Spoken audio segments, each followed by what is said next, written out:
Hello everyone, I'm Sergeant of the Army retired Dan Dailey, and welcome to this edition of AUSA's Army Matters podcast series. I'm honored to be co-hosting our podcast today with the Association of the United States Army Family Readiness Director and host of the Family Voices podcast series, Holly Dailey. Holly, thanks for co-hosting today's podcast with me. Hi Dan, thank you for having me. Soldier Today and Family Voices podcasts are products of the Army Matters podcast series at the Association of the United States Army.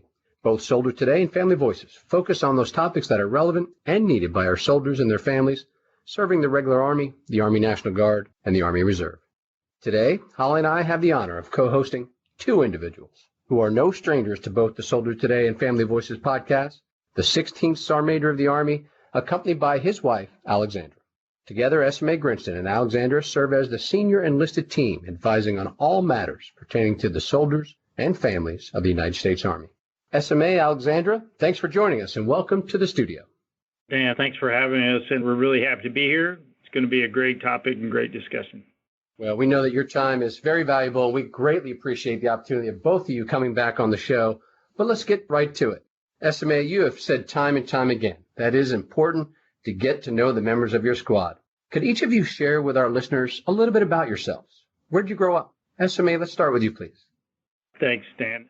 This question comes up about how did I grow up. It almost feels like I've gotten comfortable with this story, but I think it's just one of those questions that you always have to go back and remind yourself of, of how you grew up. And it sounds funny that you would have to remind yourself, but it also keeps you grounded in who you are today. So I grew up in Alabama, single mom. She worked real hard. I have a half brother, half sister. I love my hometown. I love Alabama football. We didn't have a lot of money, but it didn't feel like we didn't have a lot of money. It was just how we grew up. Great family home. We were kids. We lived out in the country, and we played outside. We played in the woods. They had to ring the dinner bell just to get us to come home, or we probably wouldn't come in and eat because we were just out playing around so much. So really a great time growing up in a very small town in Alabama with a great mom who really took care of the kids, and she worked really hard. So I think I got my work ethics from her because she just worked hard her whole life, and she's a wonderful person. I was born and raised in Germany. My family lived in a small town in Bavaria, about 200 miles north of Munich. I went to a school that focused on languages, so I took English, French, and Latin, and because I enjoyed English so much, I decided to go to college. I went to the University of Würzburg to study English as a second language and German, to become a teacher at a German high school. But then I met Tony, and things changed a little bit. After I graduated from college and we got married, I started moving from duty location to duty location. Military life has been pretty interesting. I've enjoyed it. I've learned a lot. We've been to a lot of interesting places. We have two daughters that are now 17 and 19, and when they were younger, I stayed at home, took care of them because it felt like Tony was deployed every other year, and then when he came back, we moved, so it was a lot of transitions. So I stayed at home, took care of the kids, and volunteered in my free time. Now that we are in D.C., I actually found a part-time job, which I really enjoy, and we just enjoy being here. My daughter and I just recently, 2 years ago, created a little garden, and I've been enjoying the gardening very much.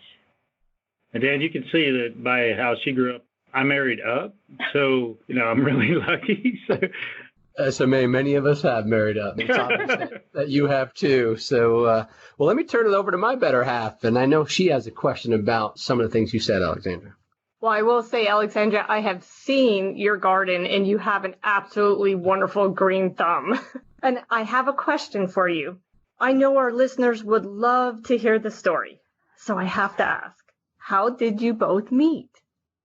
Well, Tony was stationed in Germany about 30 minutes away from my hometown, and I think he had been in Germany for about a year, and one Friday night he and his friend decided to go to a club in my hometown, and I was home from college that weekend, went out with one of my friends, and just happened to meet Tony, and we talked and got along, and 25 years later, we're still together. Well, that's a great story. And it's like 28 years, but I mean, yeah, okay, married. We always have a debate over this date, but yeah, it's been a long time. It's great. Well, we're proud of both of you, and to be married that long is a great accomplishment. So thanks for sharing your stories. Alexandra, you mentioned something about transition, and SMA transition has been a focus for you and the Army leadership. With all the moves you and Alexandra and the kids have made, what are some keys to success that you've learned along the way? But Dan, I think there's keys to success, and then there's, I don't know, Alexandra did it all. So I would say there's always three things that I'm always worried about every time I move. I don't think it's changed my whole career. It's like, okay, where am I going to work? Where am I going to live? And where are my kids going to go to school? If we could just get those right, I think every move goes better. And as you transition, I think you get your job. So, you know, hey, this is the assignment, but trying to really dig in, get the sponsor and say, hey, which platoon and what unit am I going to? So that helps with the transition. Start early. Don't wait to the last minute to try to find out where you're going to work. Don't wait to the last minute to find out where you're going to do with housing. And start early with where your kids are going to go to school, because I'd like to say everybody knows about the school liaison officer. Everybody knows what we're doing in the Army, but sometimes starting early, I think, is really helpful. If you start early with those three things, I think it'll be a smoother move. And if you wait till the last minute, it's going to be a really big struggle. I think over the years and after 11 moves, I've come to realize that there are many good resources out there that help Army families and Army spouses during any transition process. So please take advantage of these resources. So you have, for example, Military One Source that offers information on moving, housing, schools, education, and employment. It's a really good website.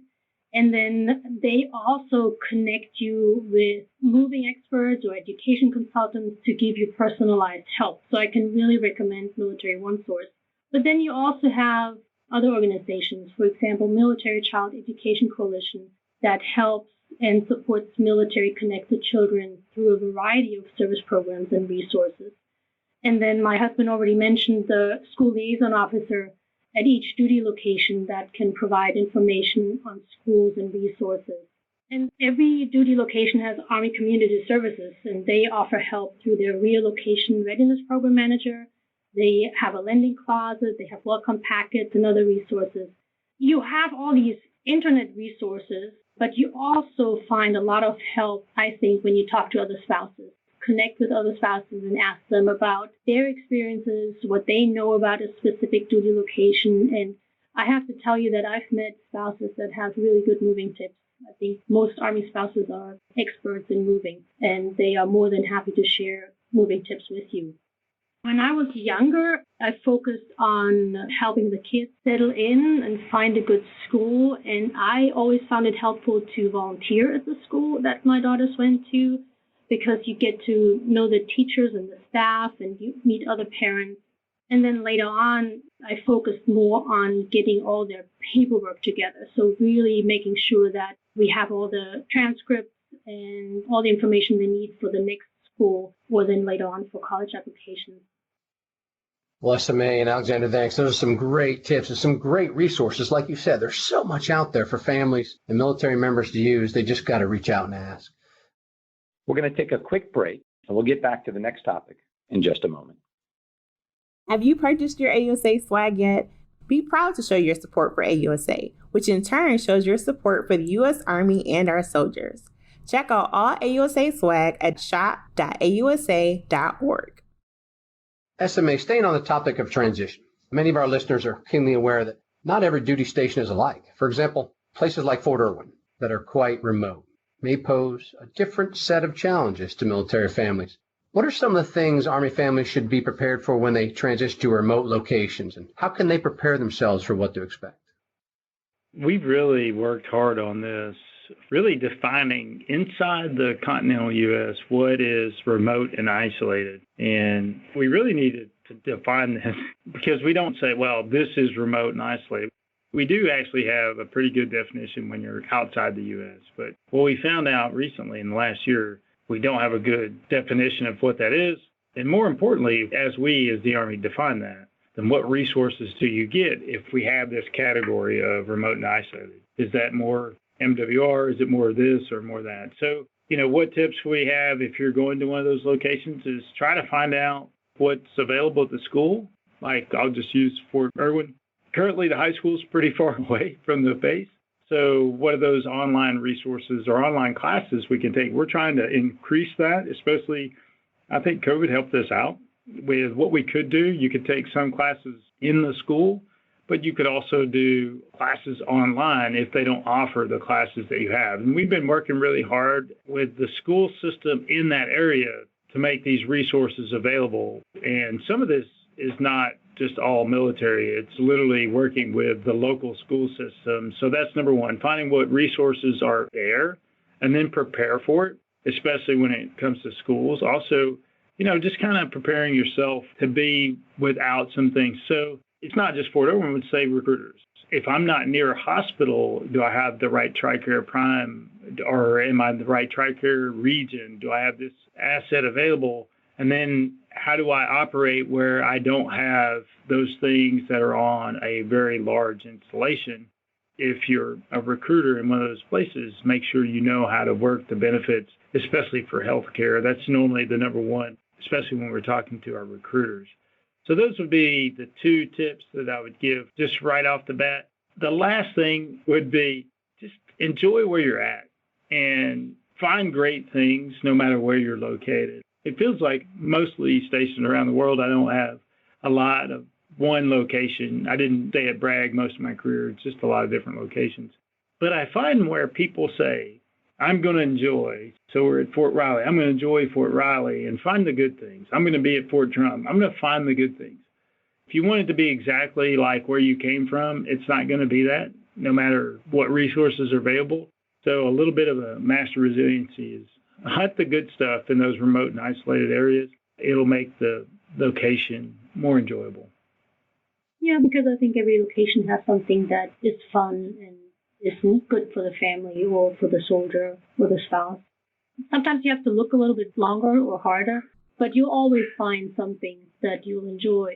And what I found interesting over the years that sometimes when we went to kind of remote locations, the community was just amazing. I mean, I would make friends right away, and we would just have a great community and feel really at home. And that made that location so special to us. Yeah, the Army community sometimes is really closer because that's your community, and you got to be a part of that. Thank you both for sharing that, and great point on hunt the good stuff, no matter where you're at, and bloom where you're planted. So, Alexandra, I'd like to ask you, if you don't mind, you've experienced the Army from almost every perspective as an NCO spouse.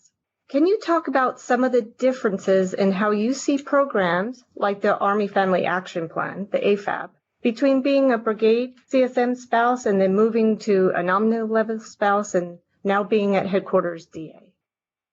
Well, I think at brigade level, you are asked to submit quality of life issues to AFAP, quality of life issues pertaining to family and soldier support, the military health system, civilian employment, and other areas, so that senior leaders can find resolutions. But I think on brigade level, you may not really know how effective that's going to be, if that's really helping families down the road. But then as you spend more time as an Army spouse and you get to, let's say, the nominative level, you realize that it's really important. And then I think on the nominative level, you're still encouraged to submit issues, but you're also encouraged to ask other spouses to really voice their concerns and submit issues through AFAP. And then when you get to the headquarters DA level, you can really see that AFAP is important and the issues that are submitted are really being worked. The Army is really trying to solve issues that are brought forward through AFAP, and some issues are really difficult and they take a long time to be resolved. But everybody who's involved in that process works really, really hard to resolve some of these issues. And just to give you a number, so last year in 2020, I was told that since 1983, 721 issues were elevated to headquarters DA, 542 issues were resolved, 167 were classified as unattainable. So I think you can see that AFAB is really worth everybody's time. Issues are being resolved, and a lot of times issues can lead to legislative changes, policy changes, and improved programs and services. So I can only encourage spouses at all levels to find out about the Army Family Action Plan program at their installation and get involved. Well, thank you.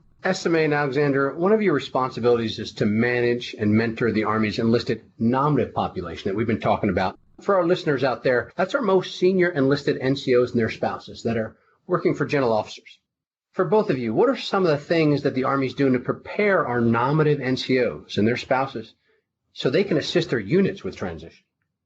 You know, Dan, it's changed over time, and I'll talk about a few things we're even trying to do. But when you and I were growing up in the Army, it was like, okay, well, good luck. Hopefully you figure all that out. So we're having another class after the Sergeant Major's Academy that really talks about those challenges, like how do you run an installation? And for the Army National Guard, how do you work at the state level with the Adjutant General in your state, or in the Army Reserve? How do you work in those organizations that are very large? How do you bring those issues forward? What's your role in all that? And that's all done through the nominative leader course. They bring them in a couple weeks. You get to talk to the Sergeant Major of the Army. You get to talk to the congressional liaisons here. It's a wonderful program, and it's more. But we're still trying to even make it better. We're trying to add even more things to it to make sure that they're prepared for that level. And we're also looking at is how do we do wellness? So we're talking about see if we can do a little bit more thorough wellness check at the nominative leaders course. We've got some pilots that are running with that. So it's not just about here's all the information, but we also want to make sure that those people are healthy. We've asked a lot physically and mentally from our nominative leaders in the Army. And I think that's one of those things that we're trying to incorporate also, mentorship program and more health to make sure that we have healthy nominative sergeant majors that are ready to go for all the stress we're going to put them through. Yeah, and thanks to Holly, we have the Nominative Spouse Seminar at Carlisle Barracks, and that's a one-week course that aims to prepare nominative spouses for their informal role at the senior executive level. And that seminar covers a variety of topics such as protocol, ethical and legal considerations, public affairs and social media, resiliency, expectations, and so much more. And that seminar helps to develop skills, enhance knowledge, and also offer an opportunity to exchange ideas with peers and interact with senior nominative spouses. And I can only encourage new nominative spouses to attend if they can. It's really worth their time because you learn a lot and then you also make those connections with other nominative spouses. Well, thank you, SMA and Alexandra. So if you don't mind me asking, you both will be participating in AUSA's Family Forums this year during the annual meeting. What are some of the things our listeners can expect to hear about, and what topics do you expect that families will be bringing up during the forums? So if you don't mind, Alexandra, can we start with you? Sure. I think there are several topics that will always come up when you have a discussion about quality of life: housing, childcare, healthcare, and spouse deployment. And Family Forum 1 will cover these topics and give families information about many digital applications that are helpful. And as always, the Family Forums will consist of knowledgeable panelists that can share current information and answer questions. That's Family Forum 1. And then we have another highlight. That's one of my personal favorites, the Senior Leader Town Hall, that, again, will provide good discussions and answers to many questions. And the new event this year is AUSA's Modern Protocol and Evolving Traditions, the Value of Protocol and Traditions in the 21st Century. That's scheduled for Wednesday, October 13th from 10 a.m. to noon. And guest speakers are Mrs. Ginger Perkins. She's the author of Customs, Courtesies, and Traditions of the U.S. Army. Mrs. Yvonne Coombs, Executive Director and co-founder of Operation Deploy Your Dress. And Mrs. Elizabeth Simpson, Chief Protocol Training Program. So that should be a fun event, very informative. And of course, there's much more, and I think my husband has more information. Yeah, it's a great forum. The culminating exercise is the Senior Leader Town Hall, which is always a wonderful event. You get Secretary, the Chief, and I. And we want you to come out, and we want you to ask those hard questions. And if you don't get it in Family Forum 1 and 2 and the new program, come on out and ask the senior leaders. I say this almost every time I talk with families. I want to hear your emotions. I want to hear what you're dealing with, because that's how we're going to make the Army better. So if we don't hear it and we always go, yep, everything's great, then we don't know those issues we need to tackle that only the Army can do. So some of these problems, going back to AFAP, is some of those things that only Army can do. So if it's a legislative proposal, the Department of the Army has to take that on. So I enjoy the Family Forum, and I really like it. And we're looking at a lot of things that we need to look at. We're working on the Exceptional Family Member Program. I'm sure that'll be one of the topics that's coming up. We've got a wonderful pilot that's going to start this month where we talked about transitions and how we can help transition to a new duty location better. And we've got a website that's going to help them do that. It's a pilot this month. So we're really excited about that. We're still working on some things with single parents. I'm sure there's some topics coming up. I've done a few roundtables to that. But every time we talk with our families and we have their concerns, to me, it's really beneficial, and I enjoy those very much. So hopefully everybody will come out and support those. Well, Alexandra, SMA, we look forward to hosting you at the annual meeting, which is 11 through 13 October in our nation's capital, Washington, D.C., at the Walter E. Convention Center. And registration is open right now if you want to be part of that family forum in person. And we will be in person 11 through 13 October. And you can register for the family forum and many other events and hear firsthand from the senior leaders of our Army, including the Sergeant Major, the Secretary, and the Chief, and others. Well, SMA, Alexandra, it was a pleasure to have you both with us today. And we know your time is valuable, but we hope you'll come back and join us again. And we'd like to give you the last words. Do you have any final thoughts you'd like to provide our listeners? Let me start because I'll be short. Thank you, Holly, for inviting us to this podcast. And a big thank you to AUSA for supporting soldiers, their families, and Army civilians. I don't know how I feel about that. I'll be short comment. I don't know if that was implying that I'm a long-winded windbag or something. I think it's probably best just to let it go, SMA. I know, let it go. So I appreciate it. Dan and Holly, thanks for having us. I really enjoy talking about these topics. I mean, when the Chief of Staff of the Army and the Secretary said people are our number one priority, and we looked at it originally from 2 years ago, and when he said with quality of life, housing, healthcare, childcare, spouse employment, PCS moves, and how can we make those things better? This is about people first. It really is about taking care of our people. And when we do these forums, when we talk about them at AUSA, this is one of those things I really enjoy doing, is trying to make better housing for our soldiers. How do we help spouses with appointment?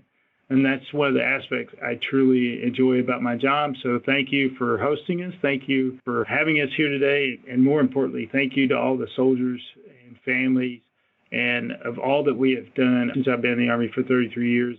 Our Army is incredible, and our families stand by our Army. And every day I'm thankful for what they do. And that's why I enjoy talking about these topics, to make the Army a better place. Well, SMA, Alexandra, Holly, and I have enjoyed having you on the show.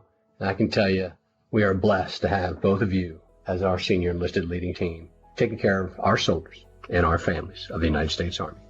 Our time has come to an end to close this edition of Army Matters Podcast.